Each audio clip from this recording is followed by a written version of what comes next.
Assalamualaikum warahmatullahi wabarakatuh. Salam sejahtera bagi kita semua. Oke teman-teman, selamat datang di channel ini. Kita akan belajar bersama seputar lambung.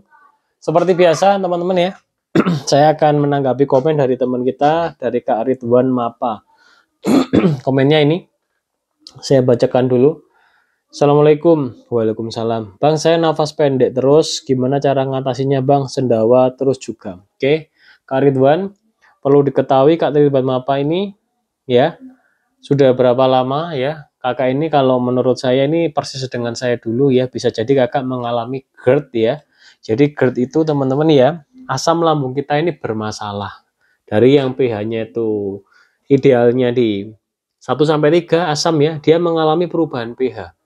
Bisa di normal atau di basa. Nah, kenapa itu bisa terjadi teman-teman? Karena pola makan kita teman-teman, pola makan kita itu berantakan.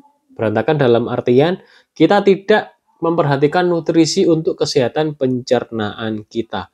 Kemudian cara ngatasinya gimana? Kakak harus kembalikan pH-nya ke pH ideal dengan cara konsumsi makanan yang mengandung enzim pencernaan, kemudian penuhi nutrisi untuk kebutuhan lambungnya. Nah, kalau kakak tidak ada luka lambung, kakak bisa menggunakan cuka apel untuk membantu pengasaman lambung. Cuka apel itu adalah probiotik ya, dia mengandung bakteri baik, fermentasi dari apel. Selain nanti berfungsi untuk membantu pengasaman lambung ya, membantu pengaktifan enzim pencernaan, cuka apel juga berfungsi untuk kesehatan di usus halus. Usus halus kita teman-teman ya terdiri dari beribu-ribu atau bahkan berjuta-juta bakteri ya, di mana di situ ada bakteri yang baik, ada bakteri yang buruk. Tergantung keseimbangannya ini lebih banyak yang mana teman-teman ya. Nah, mikroba usus itu harus kita rawat dengan cara konsumsi makanan probiotik. Perlu kita ingat, tubuh kita terdiri dari berjuta-juta sel ya, berjuta-juta bakteri, virus yang hidup di dalam tubuh kita. Tubuh kita ini bukan seperti benda mati. Maaf, contohnya seperti ini benda mati ya. Tubuh kita tidak seperti ini. Tubuh kita ini teman-teman ya, ibaratnya ya, seperti bakteri atau virus yang dibungkus oleh kulit teman-teman. Nah, oleh karena itu teman-teman ya, cara merawatnya, ya masukin aja bakteri yang baik. Ini metode yang sudah lama dilaksanakan, sudah beratus-ratus tahun atau ribuan tahun. Penggunaan cuka apel. Rekomendasi cuka apel yang saya pakai Deca-Plis Venega ya. Selain cuka apel, teman-teman ya bisa menggunakan tape singkong ya. Kemudian probiotik lain silakan ya, itu untuk merawat pencernaan. Namun untuk saat ini Kak Ridwan ya, gunakanlah cuka apel saja dengan syarat tidak ada luka lambung. Selain menggunakan cuka apel, harus didukung dengan konsumsi makanan yang mengandung enzim pencernaan, contohnya madu hitam pahit. Kemudian makanan-makanan lain ya, semisal kurma, ini juga bagus untuk pencernaan. Kemudian bisa juga alpukat juga bisa. Hindari segala jenis makanan yang sulit dicerna oleh tubuh kita atau oleh lambung kita. Contohnya, segala jenis makanan ultra processed food, segala jenis makanan yang berpengawet, segala jenis makanan yang mengandung tepung terigu atau gandum. Karena mengandung protein gluten itu tidak bagus untuk pencernaan. Konsumsi dalam jangka waktu panjang bisa bermasalah pencernaan teman-teman semua, namun memang tidak semua orang mengalami seperti itu. Namun kita orang Indonesia, sebagian besar dari kita ya akan mengalami gangguan pencernaan jika memang pola kita berantakan, diantaranya itu tadi, terlalu sering makanan ultra processed food, terlalu sering makanan berpengawet, terlalu sering makan makanan yang mengandung tepung terigu. Bahan bakunya dari gandum. Teman-teman coba cek, kadang orang sakit itu dibawain ya roti tawar teman-teman, ada yang jenguk, dibawain biskuit.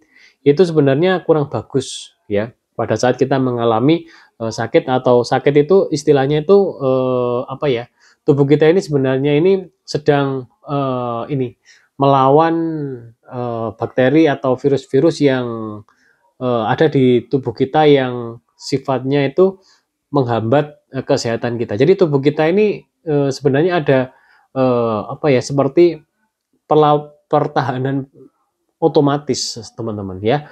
Dalam artian cukupi kebutuhan dari tubuh kita ya, itu kesehatan akan kita dapatkan. Saya bukan dokter, saya bukan ahli medis, saya sama dengan Kak Rifat pejuang GERD ya, pejuang lambung, asam lambung, saya disertai dengan anxiety, pulih di waktu 9 bulanan lebih ya, sudah sembuh, sakit lagi ya, sehingga harus benar-benar menjaga pola makan, sehingga alhamdulillah sudah ya, bisa sehat sampai saat ini, sehingga bisa mengedukasi atau memberikan pengalaman, barangkali pengalaman saya bermanfaat. Oke, seperti itu Kak Ridwan, bisa dipahami videonya ya. Kalau tidak bisa dipahami, silakan komen. Kalau memang kurang begitu paham, silakan bisa konsultasi dengan saya. Cek deskripsi di channel ya. Oke teman-teman, pesan saya jaga pola makan. Kalau memang teman-teman ingin memberikan pengalaman, semisal ya udah pulih ya, ingin memberikan pengalaman atau pendidikan kepada anak atau keluarga atau teman-temannya, cobalah dengan ini, cobalah dengan berkata itu jangan terlalu menyalahkan mereka, harus pelan-pelan mendidiknya. Saya juga sama, di keluarga saya sedang mendidik keluarga saya. Alhamdulillah anak saya ini yang cowok ya, dia udah mulai mengikuti pola-pola saya sehingga menghindari beberapa makanan, karena memang anak saya itu ada alergi yang membuat dia sesak itu, sehingga dia harus mematuhi beberapa aturan. Makanan dijaga teman-teman, kesehatan akan didapatkan, karena teman-teman tubuh kita terdiri dari beberapa unsur yang ada di dunia ini teman-teman ya, di alam ini kita ada unsur tanah, ada unsur api, angin, air teman-teman, dan kita ini bukan benda mati seperti ini. Kita bukan benda mati yang berdebu oke lah, berdebu ya. Kemudian benda mati yang tidak ada pori-porinya semisal, tidak teman-teman. Tubuh kita ini hidup, mulai dari ujung rambut sampai ujung kaki semuanya hidup. Kuku pun dia hidup ya, sehingga bulu-bulu pun satu bukan lembar ya, helai ya, satu helai bulu pun ini ya, dia itu memiliki kehidupan. Sehingga kalau kita terlalu sering masukkan makanan yang mengandung zat kimia, contohnya snack-snackan ya, karena dulu saya suka sekali snack, pencernaan kita akan rusak atau mengalami gangguan teman-teman ya. Oke teman-teman, sekian video kali ini. Terima kasih sudah menyimak video ini sampai habis, dan mohon maaf apabila ada salah kata. Kita jumpa lagi di VT atau di video-video selanjutnya. Wassalamualaikum warahmatullahi wabarakatuh. Salam sejahtera bagi kita semua.